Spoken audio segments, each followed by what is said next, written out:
Hello साथियों, मैं मीनाक्षी शुक्ला सभी का स्वागत करती हूं आपके अपने प्लेटफॉर्म टारगेट विद केसीएच में। तो साथियों, क्लास स्टार्ट हो चुकी है। आई होप सभी को ऑडियो और वीडियो क्लियर आ रहा है।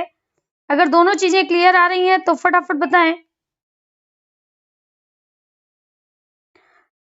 चलिए, तो हमारे बहुत से साथी लाइव आ चुके हैं, जैसे बीपी सिंह हैं, गोविंद लाल गुप्ता हैं, प्रियंका चौहान हैं, पिंकी हैं, नीलम है, राज सिंह है, नीलम यादव हैं, निकिता तिवारी हैं, मुकेश कुमार हैं, राज सिंह, बबीता, दीपिका प्रजापति, अमृता, नीलम यादव, सुमन, रुचि वर्मा, नमस्ते भाई आप सभी को, बीना सिमिरवर, कोमल साहू, शुभी श्रीवास्तव, कई हमारे साथी लाइव आ चुके हैं। ठीक है, चलिए तो क्लास को कंटिन्यू किया जाए। एक बार जल्दी से बताएं, क्लास को कंटिन्यू किया जाए। चलिए क्लास को कंटिन्यू करते हैं। बस आप सभी को प्रणाम, सत श्री अकाल, आदाब और आपके प्यारे प्यारे आशीर्वचन। ठीक है, चलिए शुरू करते हैं अपनी आज की क्लास। आज की क्लास साथियों, जैसे कि हम बात कर रहे थे, छायावाद काल पर बात कर रहे थे, और छायावाद काल पर आज हमारा दूसरा लेक्चर होगा। यानी इसमें हम छायावाद काल पर तो बात करेंगे और उसके साथ ही साथ उससे रिलेटेड और भी कई चीजों पर बात करेंगे, जिनसे कि पेपर में प्रश्न बन जाता है। ठीक है, तो साथियों बात करते हैं, जो हमारा छायावाद काल था, छायावाद काल में दो प्रकार के कवि थे। छायावाद काल में दो तरह के कवि थे। एक तो ऐसे कवि थे जिनकी लेखन शैली में लिखा तो कुछ जा रहा था, लेकिन उसका प्रभाव किसी अन्य की तरफ जा रहा था। ऐसी रचनाओं को क्या कहा गया, या ऐसे कवियों को क्या कहा गया, छायावादी कवि कहा गया। क्या कहा गया? छायावादी कवि कहा गया। और इसी समय कुछ ऐसे कवि थे जिन्होंने अपनी रचनाएं राष्ट्र पर लिखी, जिन्होंने अपनी रचनाओं का आधार राष्ट्रवादी रचनाओं को बनाया। तो इनको क्या कहा गया? उनको साथियों राष्ट्रवादी कवि कहा गया, या इन्हीं को कहा गया राष्ट्रीय धारा के कवि। राष्ट्रीय धारा के कवि, इन्हीं को कहा गया राष्ट्रीय युगीन कवि कहा गया। क्या कहा गया? राष्ट्रीय युगीन कवि कहा गया। ध्यान दीजिएगा। और इनमें प्रमुख रूप से नाम किसका आता है? माखनलाल चतुर्वेदी का आता है, दिनकर जी का आता है, ठीक है, सुभद्रा कुमारी चौहान का आता है, सुभद्रा कुमारी चौहान का आता है, सुमित्रानंद, इसके बाद इनमें श्याम नारायण पांडे का आता है, श्याम नारायण पांडे जी का आता है। ठीक है, यहां तक किसी कोई डाउट नहीं होगा, जहां तक किसी कोई डाउट नहीं होगा। इसमें हमने चर्चा प्रीवियस में की भी थी। राष्ट्रवादी कवि की बात करें तो पंत प्रसाद पंत वर्मा, बर्मी लिख रहे हैं, देखिए, वर्मा और निराला, प्रसाद पंत वर्मा और निराला। ध्यान दीजिएगा, जिसमें पंत प्रथम ऐसे कवि हैं जिनको सबसे पहले हिंदी में ज्ञानपीठ पुरस्कार मिला, और साथियों वर्मा ऐसी कवित्री हैं जिनको सबसे पहले, वर्मा एक ऐसी कवित्री हैं जिनको सबसे पहली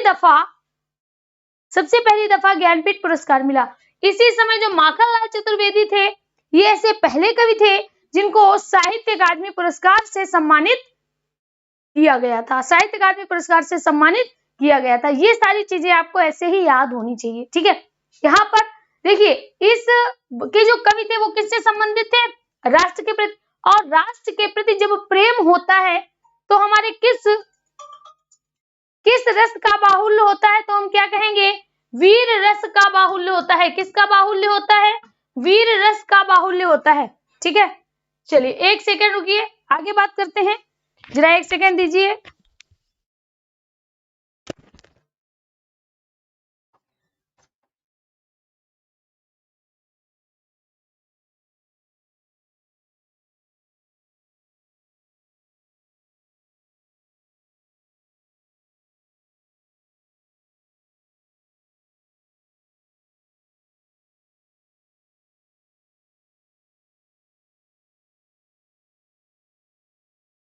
क्लियर? सभी को चीजें क्लियर आ रही हैं? चलिए तो आगे की तरफ बताते हैं, ध्यान दीजिएगा। तो यहाँ पर अगर बात करें, प्रसाद पंत वर्मा और निराला, ये इस काल के प्रमुख कवि थे। ठीक है, इसीलिए इनको राष्ट्रवादी कवि कहा, इसीलिए इनको चातुष्ट कहा जाता है।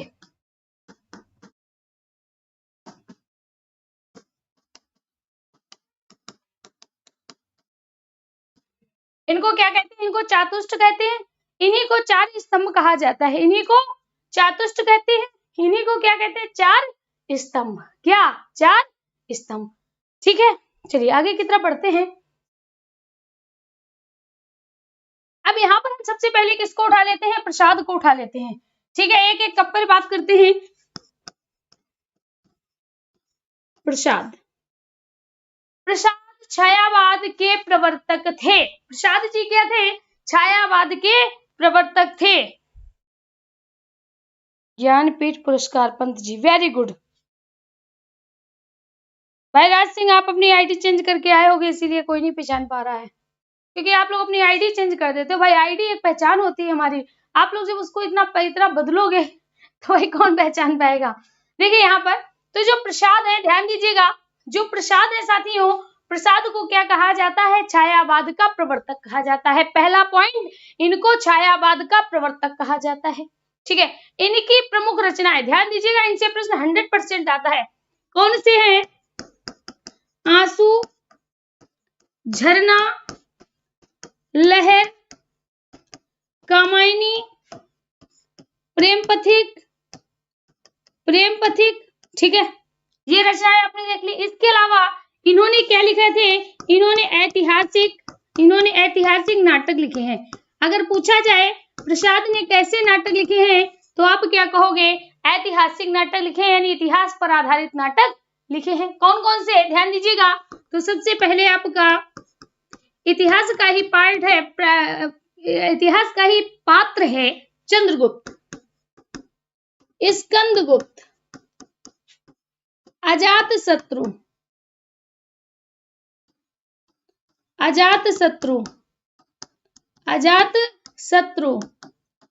ध्रुव स्वामिनी। कौन? ध्रुव स्वामिनी।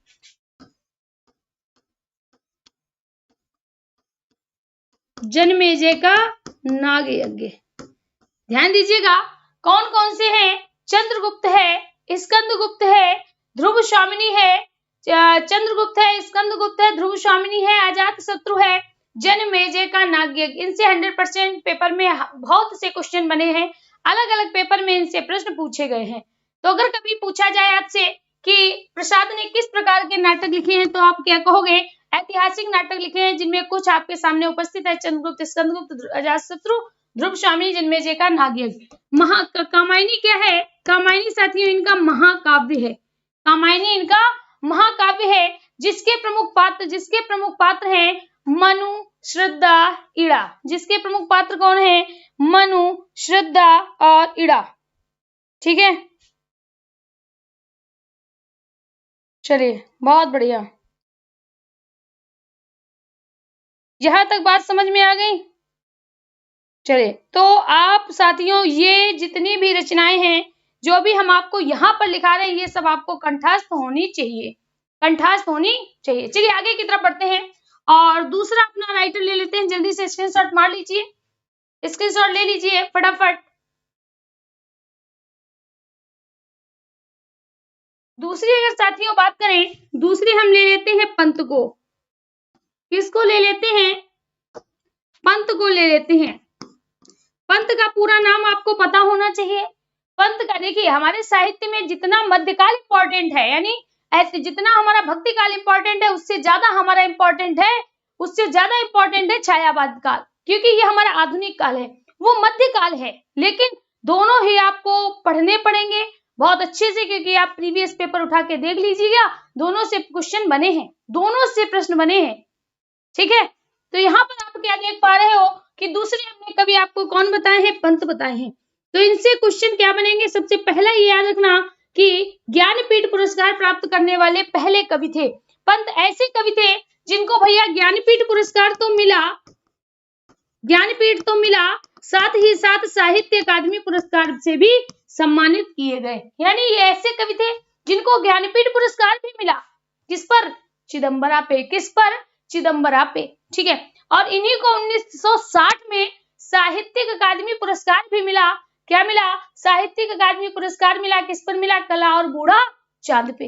इसीलिए चिदंबरा रचना कई बार पेपर में पूछी जा चुकी है। चिदंबरा के रचनाकार कौन है? तो आप क्या कहोगे?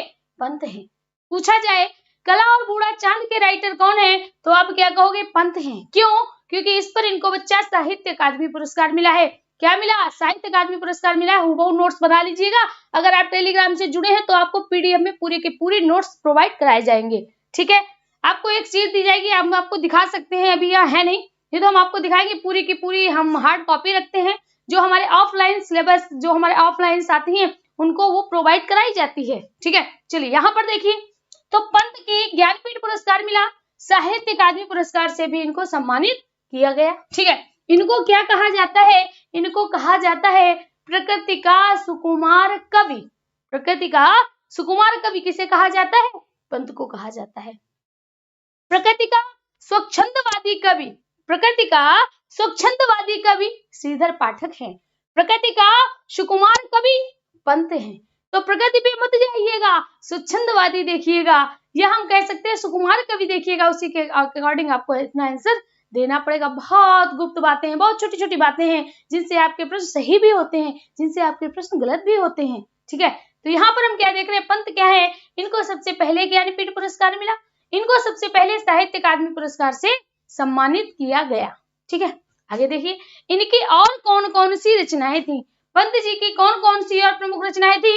तो ध्यान दीजिएगा साथियों, पंत की थी पल्लव, पल्लव, गुंजन, वीणा,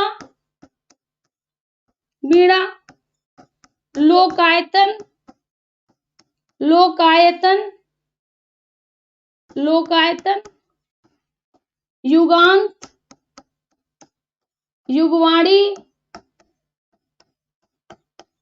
ग्राम्य, ग्राम्य, चिदंबरा, कला और बूढ़ा चांद, कला और बूढ़ा चांद, कला और बूढ़ा चांद। देखिए, चिदंबरा आपके लिए इंपॉर्टेंट है क्योंकि इस पर इनको ज्ञान मिला था। चिदंबरा पे ज्ञान मिला, और कला और बूढ़ा चांद पर क्या मिला? साहित्य अकादमी पुरस्कार से ये नवाजी गए। तो दोनों चीजें आपको पता होना चाहिए, पल्लव, गुंजन, वीणा, लोकायतन, युगांत, युगवाणी, ग्राम्य, चिदंबरा, कला और बूढ़ा चांद, कला और बूढ़ा चांद। ठीक है, बात समझिएगा, ये सारी की सारी इंपॉर्टेंट रचनाएं हैं, आपको साथियों याद करनी पड़ेंगी। चलिए आगे की तरफ बढ़ते हैं और देखते हैं निराला जी को। किसको? निराला जी को। तो सबसे पहले अगर पूछा जाए निराला जी की रचना कौन सी है, तो इससे पहले हम बात करते हैं निराला जी को क्या कहा जाता है। निराला जी को कहा जाता है दुखी आत्मा। क्या कहा जाता है? दुखी आत्मा। इनको कहा जाता है विद्रोही कवि। क्या कहा जाता है? दुखी आत्मा कहा जाता है, विद्रोही कवि कहा जाता है। हमने इनकी जो दुखी आत्मा वाली स्टोरी थी वो आप तक पहुंचाई। ठीक है, इनको क्यों दुखी आत्मा कहा जाता है? क्योंकि साथियों इनका पूरा का पूरा जीवन दुख से भरा रहा, इनका पूरा का पूरा जीवन दुख से भरा रहा, इसीलिए इनको क्या कहा जाता है? दुखी आत्मा कहा जाता है। इनको विद्रोही कवि के नाम से संबोधित किया जाता है। अब इनकी प्रमुख रचनाएं क्या थी? इनकी प्रमुख रचनाएं क्या थी, इस पर चर्चा करते हैं। तो निराला जी की जो देखिए, निराला जी ने कई रचनाएं लिखी, निराला जी ने कई रचनाएं लिखी, जिनकी कुछ प्रमुख रचनाओं की अगर हम बात करें तो अनामिका,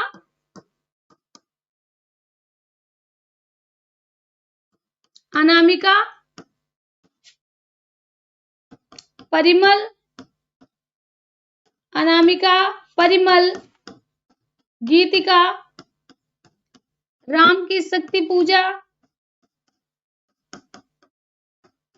राम की शक्ति पूजा, राम की शक्ति पूजा, तुलसीदास,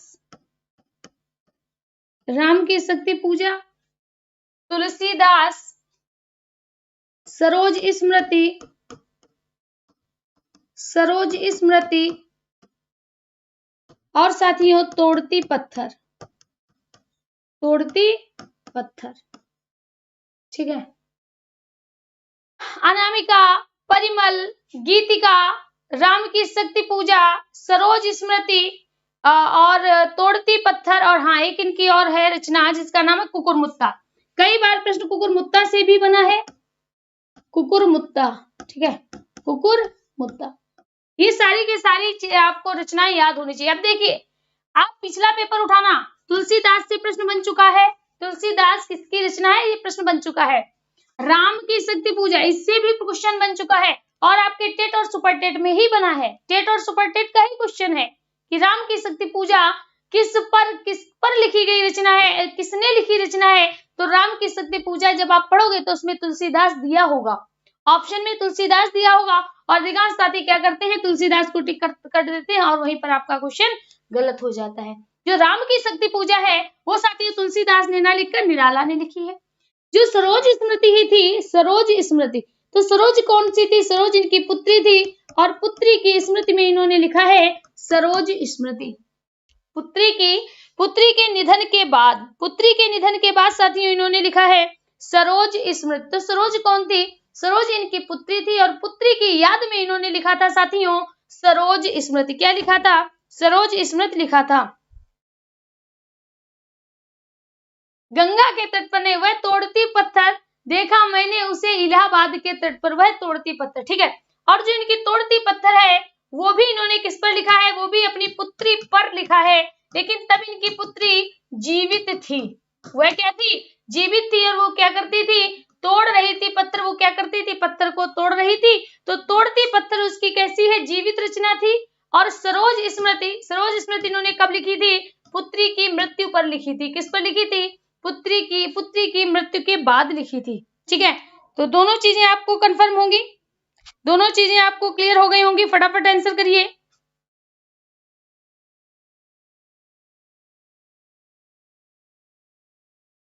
हाँ इलाहाबाद है, बिल्कुल सही, इलाहाबाद है, ठीक है। आपने गंगा पहुंचा दिया था इसीलिए उसको हमने आपको सही करा दिया।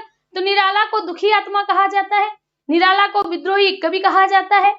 निराला की जो रचनाएं है, अनामिका है, परिमल है, गीतिका है, राम की शक्ति पूजा है, तुलसीदास है, सरोज स्मृति है, तोड़ती पत्थर और कुकुरमुत्ता है, ठीक है। ये याद रखिएगा, तुलसीदास ऐसे याद, राम की शक्ति की पूजा की तुलसीदास ने, राम की शक्ति की पूजा की तुलसीदास ने। ये बताया किसने, निराला ने बताया। किसने बताया, निराला ने इस बात की जानकारी दी, ठीक है। चलिए आगे की तरफ बढ़ते हैं, आगे की तरफ बढ़ते हैं, और अगला कवि हम ले लेते हैं, अगला हम कवि ले लेते हैं वर्मा को। वर्मा की अगर विशेषता की बात करें तो सबसे पहले साथी इनको क्या कहा जाता है, आधुनिक युग की मीरा। क्या कहा जाता है, आधुनिक युग की मीरा कहा जाता है। पहली बात, क्योंकि मीराबाई ने साहित्य के सृजन में बहुत अच्छा काम किया। और दूसरा ये नाम किसका आता है, दूसरा नाम आता है वर्मा जी का। इन्होंने भी साथियों आधुनिक युग में बहुत अच्छा काम किया था, छायावाद काल में बहुत बढ़िया काम किया था। ठीक वैसे ही जैसे मध्यकाल में मीरा ने किया, आधुनिक काल में वही काम वर्मा जी ने किया, इसलिए इनको कहा जाता है आधुनिक युग की मीरा। क्योंकि इन्होंने आधुनिक युग में जो मीरा ने काम मध्य युग में किया, इन्होंने वही काम आधुनिक युग में किया, तो इसीलिए इनको कहा जाता है आधुनिक युग की मीरा। क्या कहते हैं, आधुनिक युग की मीरा, ठीक है। आगे की बात करें तो साथियों वर्मा कौन थी, ज्ञानपीठ पुरस्कार प्राप्त करने वाली, ज्ञानपीठ पुरस्कार प्राप्त करने वाली प्रथम कवित्री कौन थी, प्रथम कवित्री थी, प्रथम कवित्री थी। कौन थी साथियों, प्रथम कवित्री थी, ठीक है। तो वर्मा की अगर बात करें आधुनिक युग की मीरा के नाम से जानते हैं। इन्हीं को साथियों कहा जाता है ज्ञानपीठ पुरस्कार प्राप्त करने वाली पहली कवित्री कौन है, तो आप क्या कहोगे, आप कहोगे ये नाम जाता है वर्मा जी के खिताब में, ठीक है। चलिए अब वर्मा जी ने क्या लिखा है, वर्मा जी ने लिखा है निहार। क्या लिखा है, निहार, नीरजा, रश्मि, ठीक है। क्या लिखा, निहार, रश्मि, नीरजा, सांध्य गीत, दीप शिखा, सांध्य गीत, दीप शिखा, और इन्हीं सबको एक में संकलित करके इनको क्या कर दिया गया, एक में जोड़ दिया गया। जैसे कबीरदास का साखी शबद रामायणी 3 पार्ट है, जोड़ दिया गया, बीजक बन गया। ठीक वही कार्य क्या हुआ, निहार, नीरजा, रश्मि, सांदगी, दीपशिखा, इनको साथियों जोड़ दिया गया, इनको एक पार्ट में पिरो दिया गया। ठीक है, और इनको नाम क्या दे दिया गया, तब इसको नाम दे दिया गया यामा। और यामा क्या है, तो हम क्या कहेंगे, यामा महाकाव्य है, यामा महाकाव्य है। ठीक है, स्मृति की रेखाएं,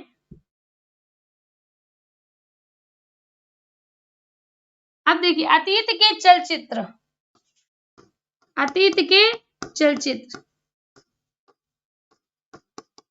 अतीत के चलचित्र। ठीक है, स्मृति की रेखाएं, स्मृति की रेखाएं, स्मृति की रेखाएं, ये सब नाम आपको याद होने चाहिए। ठीक है, इनसे बहुत गूढ़ गूढ़ प्रश्न बन जाते हैं। ठीक है, चलिए स्मृति के, यहां तक सभी को बातें कंठस्थ हो गई होंगी, किसी को कोई डाउट नहीं होगा, तो एक बार इसको स्क्रीनशॉट कर लीजिए, फटाफट स्क्रीनशॉट कर लीजिए। फिर आपको कुछ और रचनाओं के विषय में बताते हैं, जैसे माखनलाल चतुर्वेदी का। ठीक है, माखनलाल चतुर्वेदी ने क्या लिखा, सुभद्रा कुमारी चौहान ने क्या लिखा। ठीक है, उसके विषय में भी बात करेंगे, जल्दी से इसको स्क्रीनशॉट कर लीजिएगा। चलिए आगे बढ़ते हैं, आगे बढ़ते हैं साथियों, राष्ट्रवादी कवियों की तरफ। किसकी तरफ बढ़ते हैं, राष्ट्रवादी कवि की तरफ बढ़ते हैं। और राष्ट्रवादी कवियों में प्रमुख रूप से नाम किसका आता है, माखनलाल चतुर्वेदी का आता है, माखनलाल चतुर्वेदी का आता है। तो यहां से पहला प्रश्न बन सकता है, पहला प्रश्न क्या बन सकता है कि इनको क्या कहते हैं साथियों, इनको दद्दा के नाम से जानते हैं, इनको दद्दा के नाम से संबोधित किया गया है, दद्दा के नाम से संबोधित किया गया है। दूसरा आपको ये याद रखना है कि साहित्य अकादमी प्राप्त, साहित्य अकादमी पुरस्कार प्राप्त करने वाले पहले कवि थे, करने वाले पहले कवि थे, पहले कवि थे। ठीक है, अब अगर कहा जाए कि साहित्य अकादमी इनको किस रचना पर मिला था, किस रचना पे मिला था, तो आप क्या कहोगे साथियों, इनको 1955 में मिला था। किस रचना पे मिला था, तो हिम तरंगिणी पे मिला था। किस पर मिला था, हिम तरंगिणी पे मिला था। एक सेकेंड, हिम तरंगिणी, हिम किरीटिनी, पुष्प के विलास।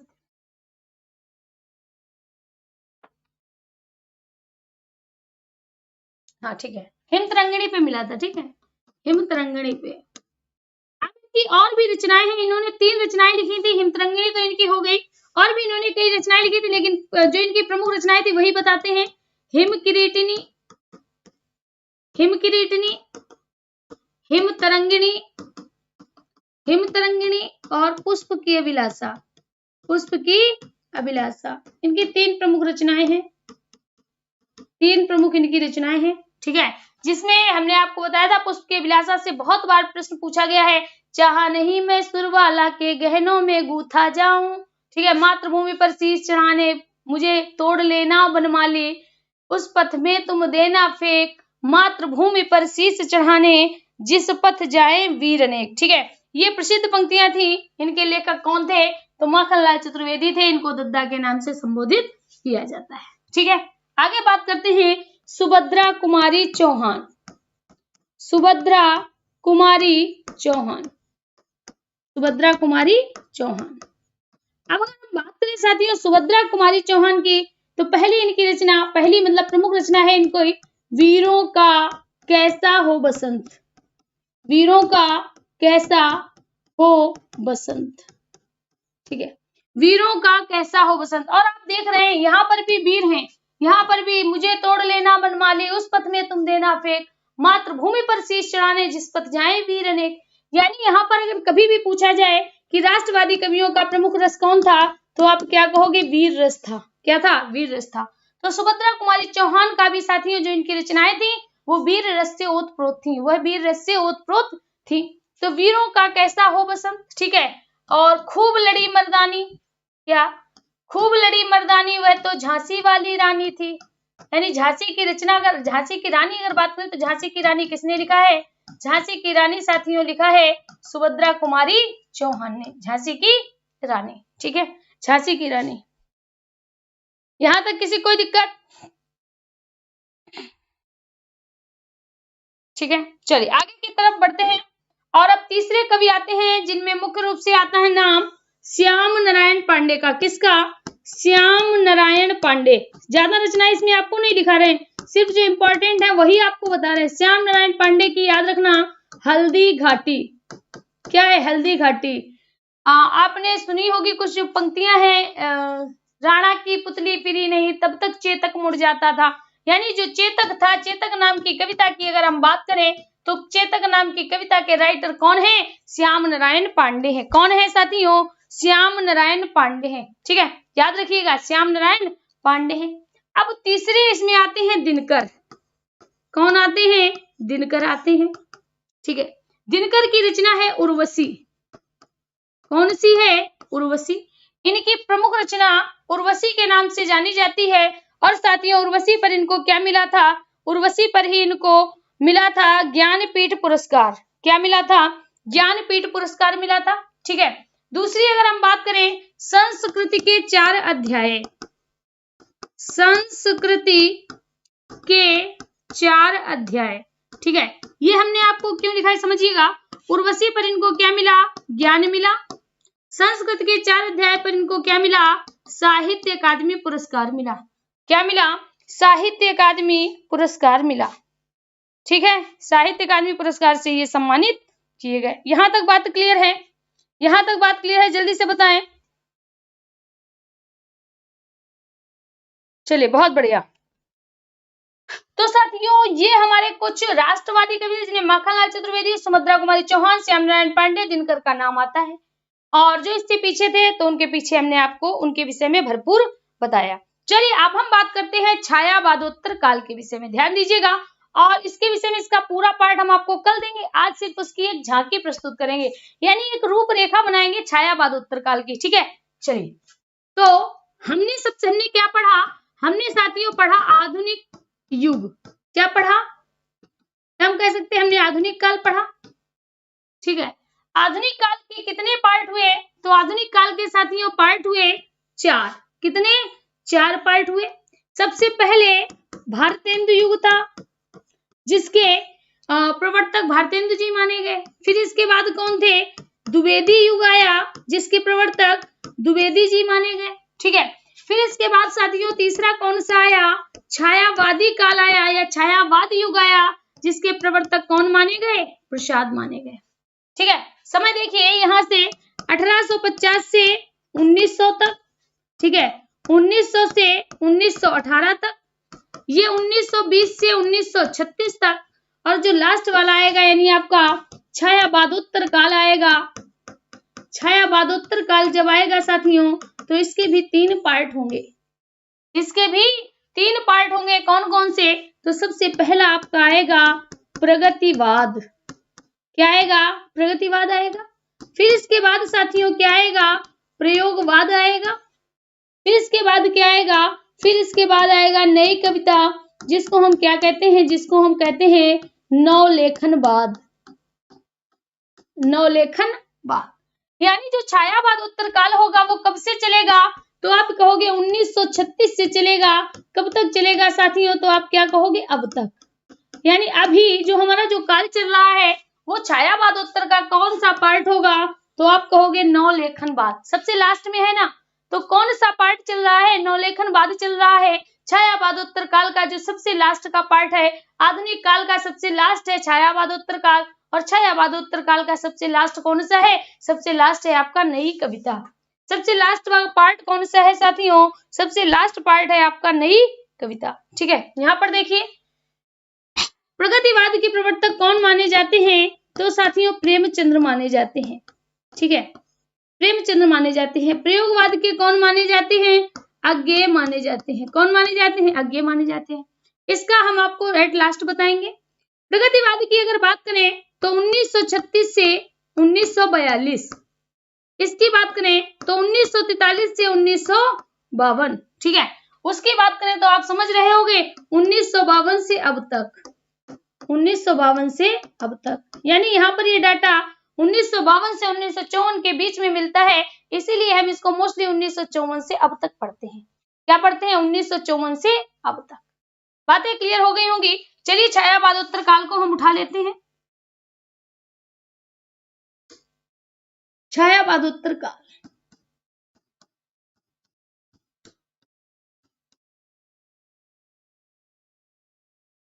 छायावादोत्तर काल, ध्यान दीजिएगा, छायावादोत्तर काल के कितने पार्ट हुए? 3। पहला, ये ऐसा काल था जिसमें साथियों प्रगति हुई। इसमें क्या हुई? प्रगति हुई साहित्य के क्षेत्र में, यानी हम कह सकते हैं प्रोग्रेस हुई थी। क्या हुई थी? प्रोग्रेस हुई थी, एक नई दिशा में प्रोग्रेस हुई थी, इसीलिए इस काल को प्रगतिवाद कहा जाता है। क्या कहा जाता है? प्रगतिवाद कहा जाता है। यहाँ पर ये याद रखना, जो इतिहास में मार्क्सवाद है, यानी कहा जाता है कि जो इतिहास में मार्क्सवाद, मार्क्स जानते हो? कार्ल मार्क्स जिनकी रचना है दास कैपिटल, ठीक है। तो जो साहित्य में हमारा मार्क्सवाद है, वही हिंदी में क्या है? प्रगतिवाद है। वही हिंदी में प्रगतिवाद के नाम से जाना जाता है, जो हमारे इतिहास में मार्क्सवाद के नाम से जाना जाता है। मार्क्सवाद के प्रवर्तक कौन थे? कार्ल मार्क्स थे। कौन थे? कार्ल मार्क्स माने जाते हैं, ठीक है। आगे देखते हैं, दूसरा क्या आता है साथियों? दूसरा आता है हमारा प्रयोगवाद। क्या आता है? प्रयोगवाद आता है, ठीक है। तो जो हिंदी में प्रयोगवाद के नाम से जाना जाता है, जिसको हिंदी में प्रयोगवाद कहते हैं, उसी को साथियों इतिहास में क्या कहते हैं? अस्तित्ववाद कहते हैं। क्या कहते हैं? अस्तित्ववाद कहते हैं। अस्तित्ववाद के प्रवर्तक कौन है? सारेन कीर्केगार्ड हैं। सारेन कीर्केगार्ड हैं, ठीक है, सारेन कीर्केगार्ड हैं। जबकि मार्क्सवाद के अगर प्रवर्तक की बात करें तो कौन है? कार्ल मार्क्स हैं। कौन है साथियों? कार्ल मार्क्स हैं, ठीक है। तो सारेन कीर्केगार्ड प्रयोगवाद के प्रवर्तक हैं, मार्क्सवाद के कौन है? कार्ल मार्क्स हैं। कौन है? कार्ल मार्क्स हैं, ध्यान दीजिएगा। और अगर तीसरी बात करें तो तीसरा युग है नवलेखनवाद। कैसा? जो लेखन के क्षेत्र में क्या था? नया था। लेखन के क्षेत्र में जो अब तक नहीं हुआ, नया था, नव था, उसी को साथियों क्या कहा गया? नवलेखनवाद को के नाम से जाना गया, ठीक है। उसी की अगर हम बात करें, इसी युग को नई कविता कहा गया। क्या कहा गया? नई कविता कहा गया, क्योंकि अब तक जो कविताओं के स्वर थे, अब तक जो कविताओं को लिखने की परंपराएं थी, अब तक जो कविताओं के लिखने का तरीका था, वह पहले से बिल्कुल अलग था। यानी अभी जो रचनाएं लिखी जा रही थी वो पहले से बिल्कुल डिफर थी, इसीलिए इनको क्या कह दिया गया? नई कविता, अर्थात नवलेखनवाद से सम्मानित किया गया, ठीक है। नवलेखनवाद के नाम से सम्मानित किया गया। यहां तक आपको सारी बातें क्लियर हो गई? जल्दी से बता दें। बहुत बढ़िया, ठीक है। अब यहाँ पर ये बात याद रखना, जो नई कविता का नाम था, खैर अभी मैं बताना नहीं है, लेकिन फिर भी याद रखिएगा, गुप्त जी का नाती था। गुप्त जी का नाती था जिसका नाम था जगदीश गुप्त। जगदीश गुप्त मैथिली शरण गुप्त के नाती महाराज थे, जगदीश गुप्त, ठीक है। उन्हीं ने इस काल को सम्मानित किया था नवलेखनवाद, या इसी काल को कहा था नई कविता, ठीक है, नई कविता। समय देख लीजिए, प्रगतिवाद का समय 1936 से 1942, 1943 से 1952, और यहाँ पर ये समय चला था 1954 से अब तक। बीच के समय की गैपिंग क्या है? 1952 से लेकर यानी 1954 के बीच की जो क्या है, जो इसके बीच में कोई एज नहीं था, यानी जो प्रयोगवाद था वो 52 है, जबकि नवलेखनवाद 54 है, यानी इसके बीच का जो एज था उसमें क्या हुआ, ये सब आपको बताएंगे जब इस एज को पढ़ाएंगे, ठीक है, जब इस एज को पढ़ाएंगे। तो जो साथी हमारे चैनल पे नए वॉच कर रहे हैं वो प्लीज चैनल को सब्सक्राइब कर लें और बेल आइकन को दबा लें, जिससे उन्हें आने वाली क्लास के नोटिफिकेशन मिलते रहे, ठीक है। तो आज के लिए साथियों इतना ही था। अब हाँ, याद रखिएगा, कल की जो आपकी क्लासेस होनी थी संडे की, वो क्लासेस नहीं हो पाई क्योंकि बहुत ज्यादा नेटवर्क इशू रहा था। आप सभी हमसे वनडे एग्जाम स्टडी से भी जुड़े हुए हो, वहां पर आपने देखा था कि कैसे क्लासेस बीच में रुक रही थी, ठीक है, क्लास बीच में रुक जा रही थी, बंक कर जा रही, जिसकी वजह से आधी चीजें तो समझ के बाहर हो गई थी, ठीक है। इस वजह से कल नेटवर्क इशू बहुत ज्यादा था, इस वजह से आपकी क्लासेस नहीं हो पाई थी। आपकी रीजनिंग की क्लास भी शनिवार को नहीं हो पाई। आज वो क्लास होगी, ठीक है। तो याद रखिएगा अभी 12 बजे से ठीक आपकी मयंक सर की क्लास होगी, जो जीएस जीके की क्लास है। जीएस जीके की क्लास जो मयंक सर के द्वारा होती है वो अपने समय पर होगी, ठीक है। और ठीक 6 बजे जो आपकी क्लास रीजनिंग की होती थी, ठीक है, वो भी होगी अमित सर के द्वारा, ठीक है। तो आप बिल्कुल इस बात पर डाउटफुल ना रहे कि क्लासेस बंद होगी, क्लास वैसे ही होंगी। अगर कल ऐसा नेटवर्क इशू नहीं होता तो कल की क्लासेस कंटिन्यू रहती, ठीक है।